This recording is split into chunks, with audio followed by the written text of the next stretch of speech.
നമസ്കാരം. Untold India ഒരു പുതിയ വീഡിയോയിലേക്കാണ്.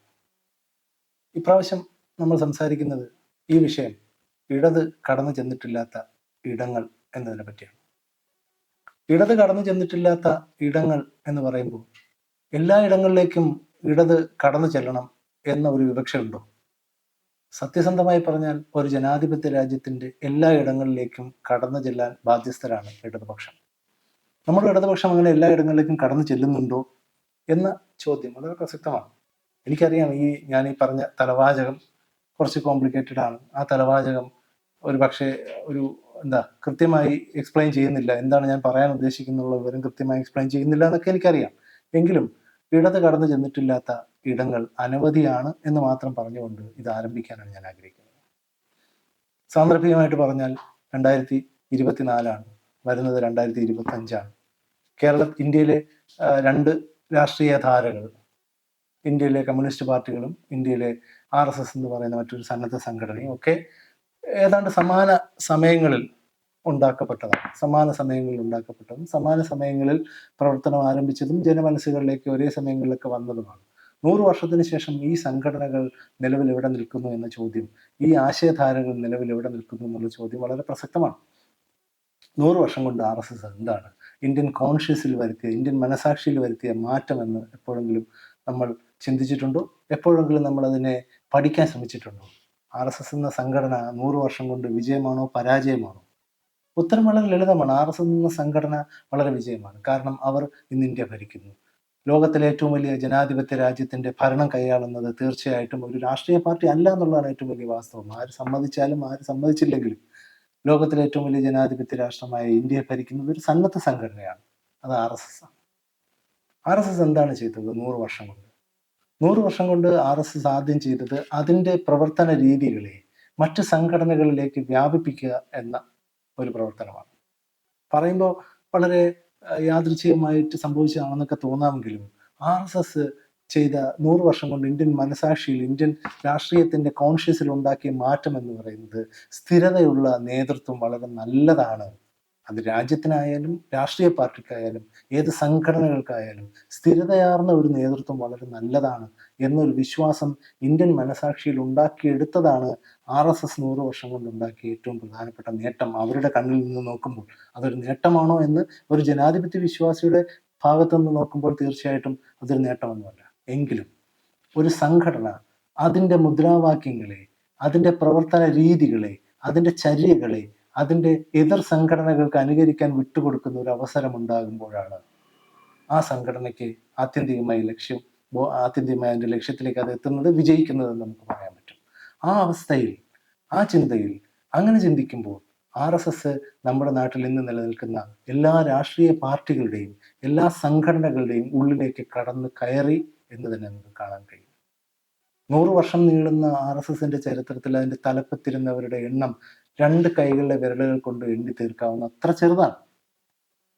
അതുപോലെ തലപ്പത്തിരിക്കുന്ന ആൾക്കാർ മാറ്റപ്പെടേണ്ട അവസ്ഥ വളരെ സജീവമായിട്ടുള്ള ഒന്നാണ് ഇടതുപക്ഷ രാഷ്ട്രീയം. അവിടെയും തലപ്പത്ത് ഇരിക്കുന്നവർ തന്നെ തുടരുന്ന ഒരവസ്ഥയിലേക്ക് അതിന്റെ മനസ്ഥിതിയെ മാറ്റിയെടുക്കുന്നതിന് കഴിഞ്ഞതിന്റെ പ്രധാനപ്പെട്ട കാരണം RSS ഈ സമൂഹത്തിൽ വരുത്തിയ മാറ്റം തന്നെയാണ്. നമ്മൾ പറഞ്ഞു വന്നത് RSSനെ പറ്റിയല്ല, മറിച്ച് ഇടത് കടന്നു ചെല്ലാത്ത ഇടങ്ങളെ പറ്റിയാണ്. ഇടത് കടന്നു ചെല്ലാത്ത ഇടങ്ങൾ എന്ന് പറയുമ്പോൾ കേരളം ഇന്ത്യയിൽ ഇടതുപക്ഷം പുഷ്പിച്ച് നിൽക്കുന്ന, ഇന്ത്യയിൽ ഇടതുപക്ഷം ഏറ്റവും ശക്തിയാർജിച്ച് നിലനിൽക്കുന്ന ഒരു സംസ്ഥാനമെന്ന് പൊതുവെ വാഴ്ത്തപ്പെടുന്ന ഒന്നാണ്. കമ്മ്യൂണിസ്റ്റ് പാർട്ടികൾ ഭരണം കൈയാളുന്ന ഇന്ത്യയിലെ ഏക സംസ്ഥാനമാണ്. വളരെ കാര്യക്ഷമമായിട്ട് ജനപക്ഷ നിലപാടുകളുമായി പോകുന്നു എന്ന് അവകാശപ്പെടുന്ന ഒരു ഇടതുപക്ഷ മുന്നണി നമുക്കുണ്ട്.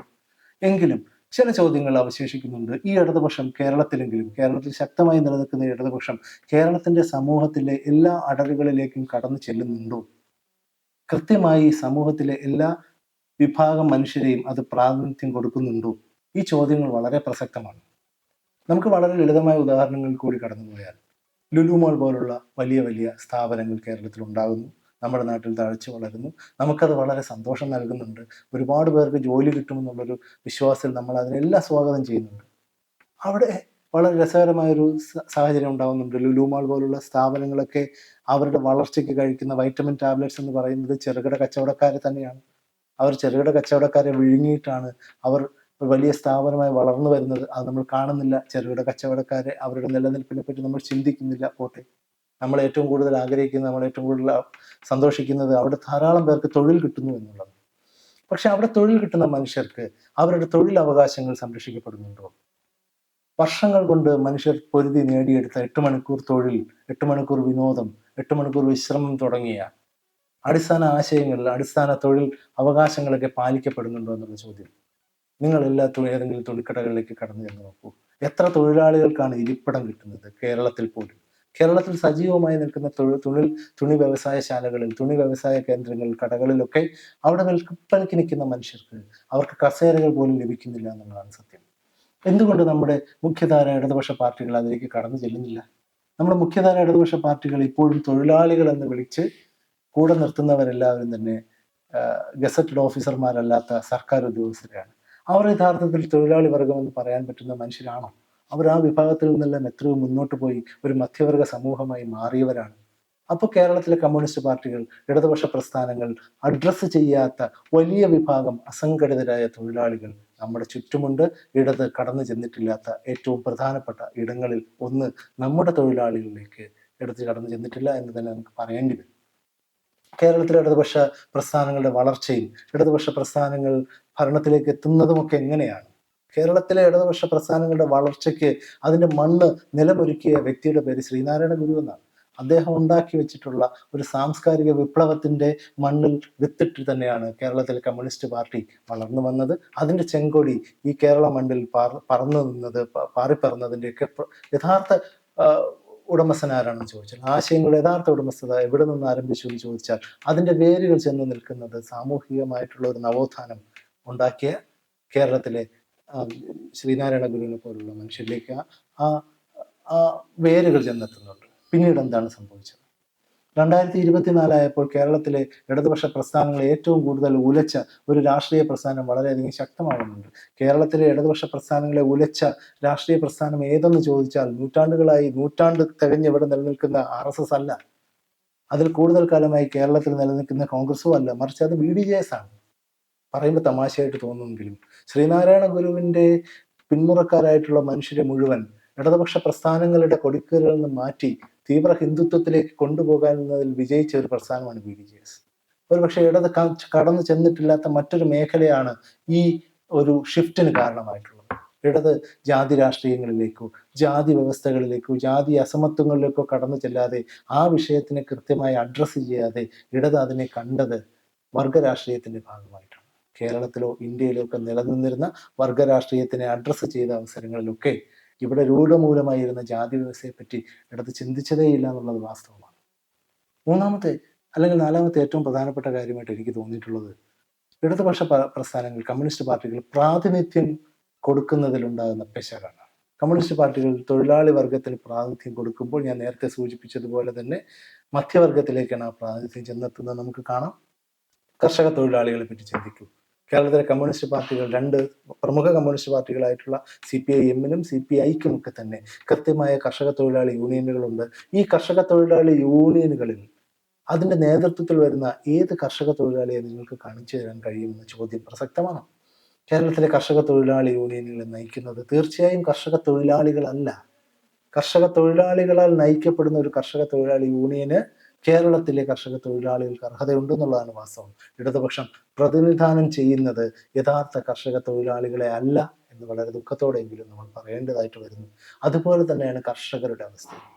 കേരളത്തിൽ കൃഷി നടത്തുന്ന കർഷകരായിട്ടുള്ള മനുഷ്യരെ പ്രതിനിധാനം ചെയ്യാൻ കമ്മ്യൂണിസ്റ്റ് പാർട്ടികൾക്ക് കഴിയാതെ പോകുന്നു എന്നത് വാസ്തവം തന്നെയാണ്. അതിന് പകരം അവർ ആ മേഖലയിലേക്ക് കെട്ടിയിറക്കുന്ന മറ്റു ചിലരാണ് കർഷകരെ പ്രതിനിധാനം ചെയ്യാനായിട്ട് കമ്മ്യൂണിസ്റ്റ് പാർട്ടികൾ എപ്പോഴും ചുമതലപ്പെടുത്തുന്നത്. ഇങ്ങനെ ഒരു സമൂഹത്തിലേക്ക് കെട്ടിയിറക്കപ്പെടുന്ന, പാരച്യൂട്ട് ചെയ്യപ്പെടുന്ന വ്യക്തികൾക്ക് ആ സമൂഹത്തിനെ കൃത്യമായി പ്രതിനിധാനം ചെയ്യാൻ കഴിയില്ല എന്നത് വളരെ ലളിതമായതും വളരെ സുവ്യക്തമായതുമായ കാര്യമാണ്. അങ്ങനെയാണ് ഇടതിന് പല മേഖലകളിലും പല ഇടങ്ങളിലേക്കും കടന്നു ചെല്ലാൻ കഴിയാതെ പോയത് കേരളത്തിന്റെ സമൂഹത്തിനെ ചിന്തിച്ചാൽ. ഇടതുപക്ഷം എന്ന് പറയുന്നത് കേരളത്തിൽ വിജയം തന്നെയാണ്. കേരളത്തിന്റെ ഇടതുപക്ഷ മനസ്സ് ഇതുവരെ നശിച്ചു പോയിട്ടില്ല. ഇടതുപക്ഷ മനസ്സ് വളരെ ശക്തമായി തന്നെ നമ്മുടെ ചുറ്റും നിലനിൽപ്പുണ്ട്.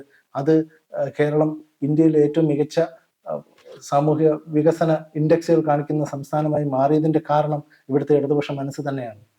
കേരളത്തിലെ ഇടതുപക്ഷ ചിന്ത ഉള്ള രാഷ്ട്രീയ പ്രസ്ഥാനങ്ങൾ ഏതെന്ന് ചോദിച്ചാൽ ഇന്ത്യൻ നാഷണൽ കോൺഗ്രസ് ഉൾപ്പെടെയുള്ള സംഘടനകൾ പോലും പലപ്പോഴും ഇടതുപക്ഷ മനസ്സ് തന്നെയാണ് മുന്നോട്ട് വയ്ക്കുന്നത്. കേരളത്തിലെ ഇടതുപക്ഷം എന്ന് പറയുന്നത് കേരളത്തിലെ കമ്മ്യൂണിസ്റ്റ് പാർട്ടിയോ രണ്ട് കമ്മ്യൂണിസ്റ്റ് പാർട്ടികൾ മാത്രമല്ല, പലപ്പോഴും ഇന്ത്യൻ നാഷണൽ കോൺഗ്രസ് ഒക്കെ ഇടതുപക്ഷ നിലപാടുകൾ എടുക്കാറുണ്ട്, ജനപക്ഷ നിലപാടുകൾ എടുക്കാറുണ്ട്. സ്വാഭാവികമായ ഒരു ചോദ്യം വരും, എന്താണ് ഇടതുപക്ഷ നിലപാടുകൾ? വളരെ വളരെ വലിയ ഒരു ടോപ്പിക് ആയതുകൊണ്ട് തന്നെ 2, 3, 4 വീഡിയോകളിൽ കൂടി പറയാൻ പറ്റുന്ന ഒന്നായതുകൊണ്ട് തന്നെ അതിലേക്കൊന്നും ഞാൻ പോകുന്നില്ല. വളരെ കൊച്ചുദാഹരണത്തോടുകൂടി നമുക്കത് ഡിഫൈൻ ചെയ്യാം. ഇത്രേ ഉള്ളൂ. ഒരു പ്രശ്നം ഉണ്ടാകുമ്പോൾ, ഒരു വിഷയമുണ്ടാകുമ്പോൾ മനുഷ്യന്റെ പക്ഷത്ത് നിന്ന് ചിന്തിക്കുന്ന പക്ഷക്കാരനാണ് നിങ്ങളെങ്കിൽ നിങ്ങളൊരു ഇടതുപക്ഷക്കാരനാണ്.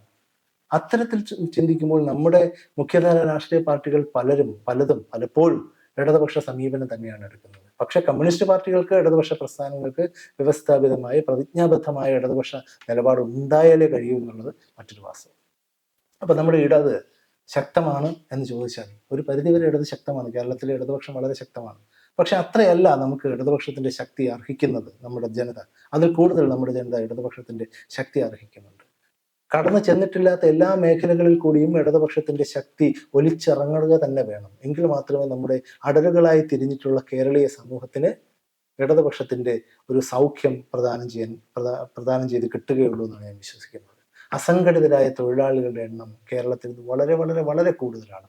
നമ്മുടെ തുണി മില്ലുകളിൽ, നമ്മുടെ തുണി കച്ചവട കേന്ദ്രങ്ങളിൽ, നമ്മുടെ സൂപ്പർ മാർക്കറ്റുകളിലൊക്കെ ജോലി ചെയ്യുന്ന മനുഷ്യർ അസംഘടിതരാണ്. ആ അസംഘടിതരായ മനുഷ്യർക്ക് ഇരിക്കുവാൻ കസേരകൾ പോലും കിട്ടുന്നില്ല. അവരുടെ ശമ്പളവും അവരുടെ വേതനവും ഒക്കെ തുച്ഛമാണ്. നമ്മുടെ കമ്മ്യൂണിസ്റ്റ് പാർട്ടികൾ ആ വിഷയങ്ങളിലൊക്കെ ഇടപെടേണ്ട സമയം കഴിഞ്ഞിരിക്കുകയാണ്. നമ്മുടെ കർഷക തൊഴിലാളികളെ പറ്റി നമ്മൾ ചിന്തിച്ചാൽ കൃത്യമായ പ്രാതിനിധ്യം കിട്ടാത്ത മനുഷ്യരായി അവർ മാറിക്കഴിഞ്ഞു എന്നത് വളരെ വാസ്തവമാണ്. അതുകൊണ്ടാണ് പഴയ ഭൂതകാല കുളിരിൽ നിന്ന് ഉൾക്കൊള്ളുന്ന ചെങ്കൊടി ഉയർത്തിപ്പിടിക്കുന്നതിലേക്ക് കർഷക തൊഴിലാളിയിൽ ഉള്ള മനുഷ്യരെ കിട്ടാതെ പോകുന്നത്. പലപ്പോഴും communist party of India, Marxism, communist party of ഇന്ത്യയും ഒക്കെ മധ്യവർഗത്തിന്റെ രാഷ്ട്രീയ പാർട്ടികളായി മാറിപ്പോകുന്നതിന്റെ കാരണം ഈ പ്രതിനിധാനം ചെയ്തതിന്റെ കുഴപ്പം തന്നെയാണ്. ഇടത് പുഷ്പിച്ച് നിൽക്കണമെന്ന് ആഗ്രഹിക്കുന്ന മനുഷ്യരാണ് ഞങ്ങളൊക്കെ. ഇടത് ഉണ്ടെങ്കിൽ മാത്രമേ ഇന്ത്യ ഉണ്ടാകൂ എന്ന കഴിഞ്ഞ തെരഞ്ഞെടുപ്പിന്റെ മുദ്രാവാക്യം വളരെ പരിഹാസ്യമായിട്ട് പലരുമൊക്കെ പറഞ്ഞെങ്കിലും വാസ്തവം തന്നെയാണ്. ഇടതുപക്ഷമില്ലാത്ത ഒരു ഇന്ത്യ എന്നത് വളരെ അപജയം പിടിച്ച ഒന്നായി തന്നെയായിരിക്കും. ഇടതുപക്ഷം എക്കാലവും വളരെ സുശക്തമായി നിലനിൽക്കട്ടെ. ഇടതില്ലാത്ത ഇടങ്ങൾ ഉണ്ടാകാതിരിക്കട്ടെ. എല്ലാ മേഖലകളിലേക്കും ഇടതുപക്ഷത്തിന്റെ കരുതലും ഇടതുപക്ഷത്തിന്റെ കടന്നു ചെല്ലലും ഉണ്ടാകട്ടെ എന്ന് മാത്രം പറഞ്ഞുകൊണ്ട് നിലവിലും ഇടതുപക്ഷത്തിൽ തുടരുന്ന എൻ്റെ പ്രിയ സുഹൃത്തുക്കൾക്ക്, ഈ വീഡിയോ കേട്ടിരിക്കുന്ന എല്ലാവർക്കും അഭിവാദ്യങ്ങൾ.